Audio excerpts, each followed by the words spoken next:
If your mind feels completely chaotic right now and you cannot even focus on a single thought, stop scrolling.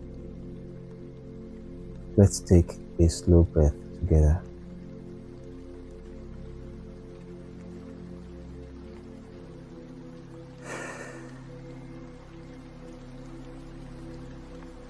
Now listen to 2 Timothy chapter 1 verse 7.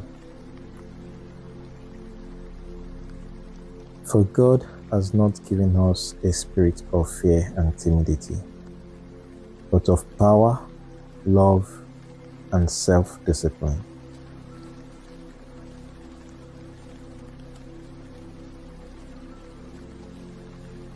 Let your mind rest tonight. I will see you on Tuesday.